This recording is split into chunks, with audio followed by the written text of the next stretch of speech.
Yo,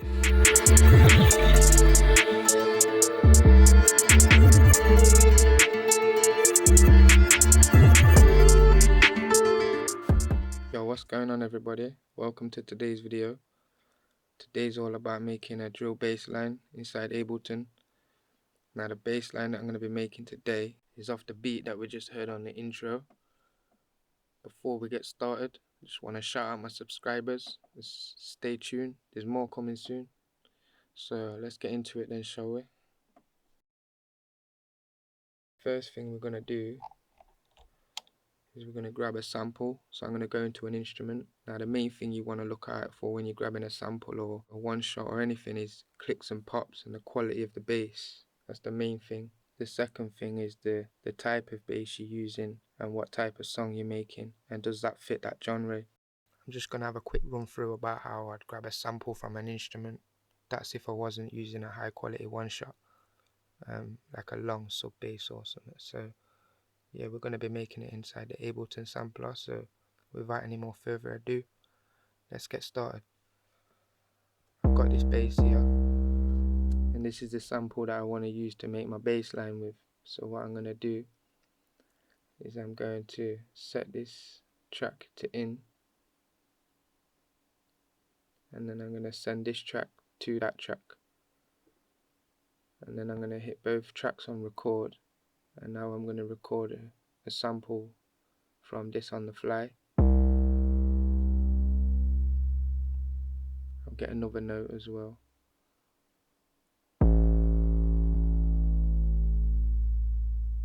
So I've got that. And then now what I'm going to do to quickly export it out of Ableton, I'm just going to use this little plugin to just throw it into a folder on the fly. So I'll rename it, and whatever the session's set to inside preferences, that's the sample rate that it would have recorded over at. Once I've set the name of the file and the destination, I'm now going to arm the record track of the plugin. I'm going to play my track that it's on.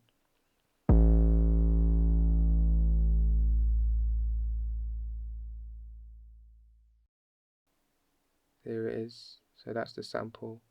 Now I'm going to open the folder, and there's a sample. So I would pull that to my final destination. I wouldn't clog my C drive up using samples. I don't use this very often. This is just a quick way of me working. It's not just for 808 bass. You could use this for any sound you're working with basically. So just a little trick I wanted to show you before we get into the rest of the video. But now I've got my sample, I'm going to load it up into the sampler. So if you highlight your MIDI track, and you can just drag and drop your sample down onto the MIDI track, and it will automatically load up. If you go to the controls in the top right hand corner and go down here to glide, and you set your time, you know, I've chose 50, 60 milliseconds for this bass line. This is the bass I'm working with. So I'm just going to start typing in a few keys and that.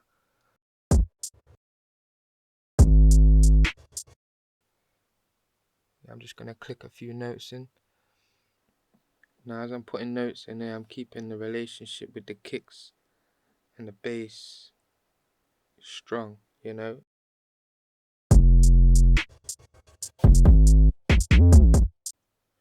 All the instruments have got to work together, but you know, keep the bass and the kick strong and the hi-hat strong together, but they all kind of sit together nicely, you know.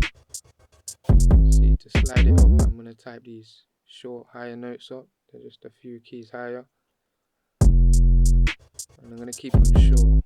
I'm just going to speed the next few seconds up so you don't have to watch me keep trying to find my notes.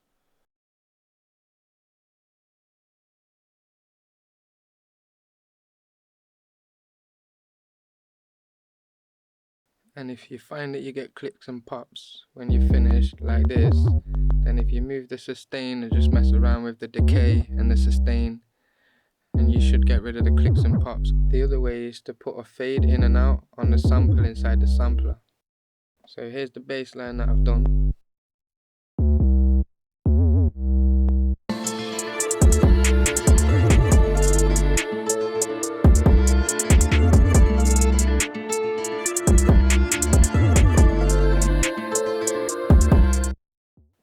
if you notice, I've added a compressor and a saturator, and there's a few, you can put things in the rack, which I like that about Ableton.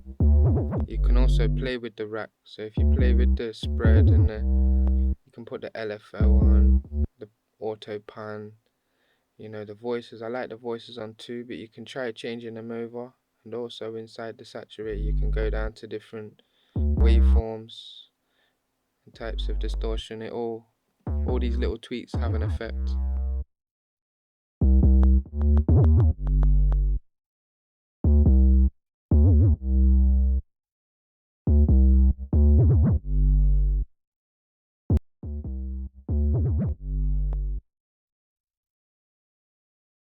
The only thing I'd say is just don't be scared to touch any of these buttons, you know what I'm saying?